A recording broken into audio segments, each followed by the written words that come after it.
15-15 आणि 20-20 आरोपींची तिथं मारामारी लागली असते आणि एखाद्याची हत्या झाली असती तर बीडच्या जेलरनी ते भरून दिलं असतं का?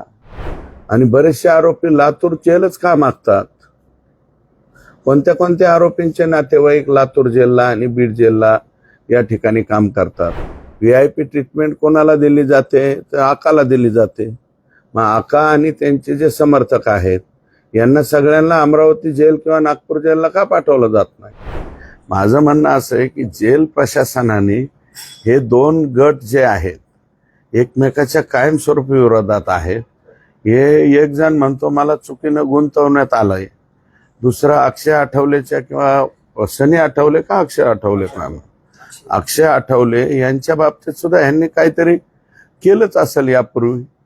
मग हे गट दोन्ही एकत्र किंवा समोरासमोर न येऊन देणं, टेलिफोन तिथं टेलिफोनची सुविधा आहे काहीतरी जेलमध्ये. मी जेलरला विचारलो तर टेलिफोनचं फोन लावताना हा वाद त्या ठिकाणी उत्पन्न झाला. आणि नंतर जेलमध्ये मला वाटतं सकाळी कुठं आंघोळीला किंवा कशाला सोडलेले असतील, जेवणाला सोडले असतील, त्यावेळेस मग सगळेच लोक धावाधावी झाले. जर 15-15 आणि 20-20 आरोपींची तिथं मारामारी लागली असते आणि एखाद्याची हत्या झाली असती तर बीडच्या जेलरनी ते भरून दिलं असतं का? आणि मग तुमच्याकडे काही रिक्त जागा आहेत ते म्हणाले माझ्याकडं. रिक्त जागा भरण्याच्या बाबतीमध्ये त्यांनी अगोदर पाठपुरावा केला नाही का? आणि हे जे आरोपी आहेत काही VIP ट्रीटमेंटच्या बाबतीमध्ये त्यांच्या बाबतीत तक्रार होते, टेलिफोन आतमध्ये पोहोच होतोय, स्वतंत्र जेवणाची थाळी त्यांना पुरविली जाते, अशा प्रकारच्या काही तक्रारी येत आहे. मग यातले काही आरोपी तुम्ही यापूर्वीच म्हणजे जेलरनी आणि SP-नी मग अमरावतीच्या जेलला का पाठवले नाही, नागपूरच्या जेलला का पाठवले नाही, नाहीतर नाशिकच्या जेलला पाठवायचे, कुणाला संभाजीनगरला पाठवायचं? आणि बरेचसे आरोपी लातूर जेलच का मागतात? कोणत्या कोणत्या आरोपींचे नातेवाईक लातूर जेलला आणि बीड जेलला या ठिकाणी काम करतात? हे जेलरला आणि SP साहेबांना माहित नसतं.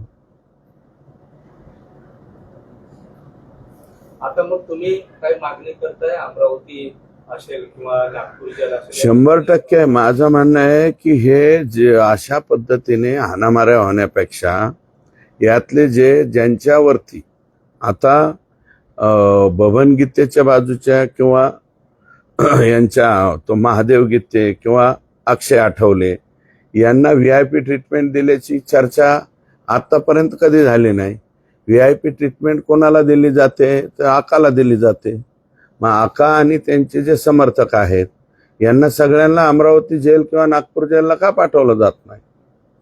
पाठवावं. आणि तसं मला वाटतं ह्याचे असे इनपुट मिळत असताना जेलमधली DSB काय करते? जिल्ह्याची DSBचा तर नंतरचा विषय, परंतु जेलमधली DSB काय करते? किंवा आम्ही पाहिलेलं आहे बाबा शोलेमध्ये, जेल में काय कोने कोने में हमारे जासूस है, तर जेलच्या कोने कोनेमध्ये हे काय करत होते? आणि काल या चित्रपटात वगैरे हाणामाऱ्या बघितल्या होत्या आम्ही. आता बीडच्या जेलमध्ये कालिया झाला का काय आम्हाला काय कळणार.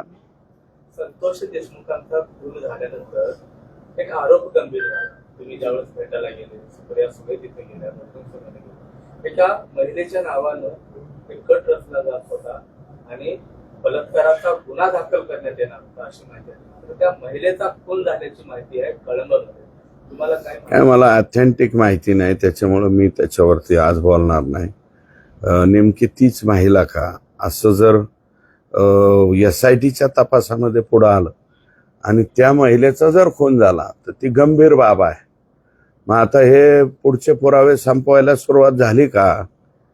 आता याच्यामध्ये आम्हाला संतोष देशमुखच्या खुनाच्या बाबतीमध्ये फार दिव्य आहे, मी ते कबूल करतो की ही केस आम्हाला शेवटपर्यंत लढवायची आहे, शेवटपर्यंत तडीच न्यायची आहे.